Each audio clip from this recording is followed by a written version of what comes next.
Malkajgiri municipal corporation ఆఫీసుని 10 ఎకరాలలో ఈ రోజు అంతర్జాతీయ ప్రమాణాలతో ఇక్కడ నిర్మించుకుంటున్నాం. ఇది మీకు సౌలభ్యమా కాదా మీరు ఒక్కసారి ఆలోచన చేయండి.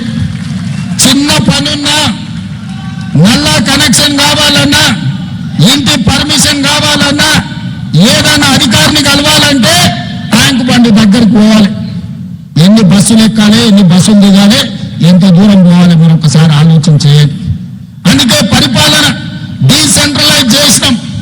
అదేవిధంగా పోలీసులకు కూడా ఈరోజు పోలీసు అదేవిధంగా మున్సిపల్లో కోటర్మినస్ సరిగ్గా ఒక మున్సిపల్ కమిషనర్కి ఎంత పరిధి ఉందో మల్కాజ్గిరి పోలీస్ కమిషనరేట్ కూడా సేమ్ ఒకే రకమైన పరిధి చేసినాం. ఒక జోనల్ కమిషనర్ కి ఏ విధంగా పరిపాలన సరిహద్దులు ఉన్నాయో ఒక డీసీపీకి సరిగ్గా అదే విధంగా ఈరోజు ఏర్పాటు చేసినాం. అన్ని శాఖల సమన్వయం కోసము ఈనాడు ప్రక్షాళన చేసి 3 కమిషనరేట్లు చేసి ఇవాళ మల్కాజ్గిరి మున్సిపల్ కమిషనరేట్ కు దాదాపుగా ఈ బిల్డింగే కాదు అదనంగా 1600 కోట్ల రూపాయలతోటి ఈ రోజు పనుల ప్రారంభోత్సవ కార్యక్రమం చేసుకున్నాం. నేను ఇవన్నీ ఎందుకు మిత్రుల ద్వారా ఈ రోజు ప్రస్తావిస్తుందంటే, ఆనాడు మీరు ఎంపీగా గెలిపిస్తే మీరు ఆశించిన అభివృద్ధి ఆనాడు నేను చేయలేకపోయినా, ఈనాడు మీ ఆశీర్వాదంతో తెలంగాణ రాష్ట్రానికి నేను ముఖ్యమంత్రి అయినా రాజకీయాలకు అతీతంగా ఈ వేదిక మీద ఉన్న మిత్రులకు చెప్పదలుచుకున్నా, ఈ ప్రాంత అభివృద్ధి కోసం ఎన్ని నిధులు కావాలన్నా, ఎన్ని అనుమతులు కావాలన్నా ఇచ్చే బాధ్యత నాది.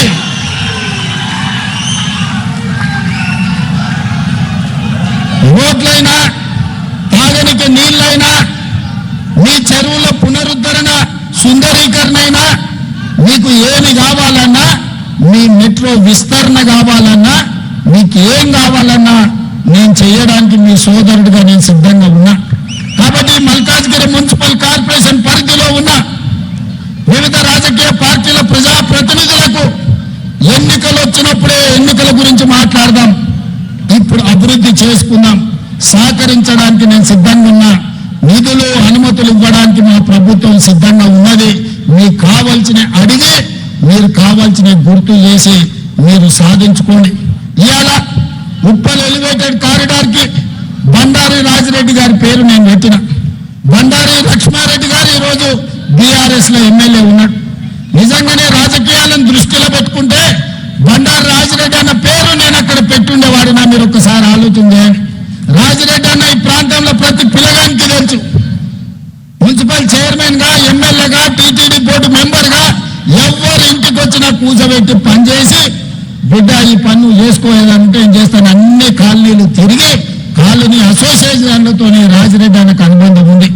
ఆయన నేను పార్లమెంట్ లో నిలబడ్డప్పుడు ఎన్నో కాలనీలు నా వెంబడొచ్చి కాలనీ అసోసియేషన్ల అధ్యక్షులను పిలిపించి, అరే మనోనికి ఏం రా మంచోడు పనిచేస్తాడని ఆ రోజు రాజిరెడ్డి అని చెప్పాడు. ఆనాడు కష్టాలలో ఉన్నప్పుడు రాజిరెడ్డి అన్న సాయం అందించండి. రాజిరెడ్డి అన్న ఈ ప్రాంత ప్రజలకు 40-50 ఏళ్ళు సేవలు అందించండి.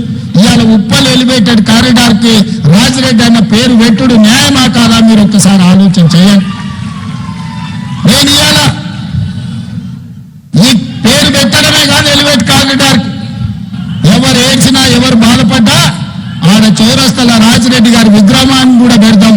దానికి సంబంధించిన ఏర్పాట్లు కూడా చేసుకోండి నేను చెప్పదలుచుకున్నాను. అదేవిధంగా ఎవరైతే మంచి చేస్తారో మంచిని మంచి అని గుర్తించే బాధ్యత మన మీద ఉన్నది. ఎన్నికలు వచ్చినప్పుడు రాజకీయాలు ఎట్లుండాలో రాజకీయాలు అట్లా చేద్దాం.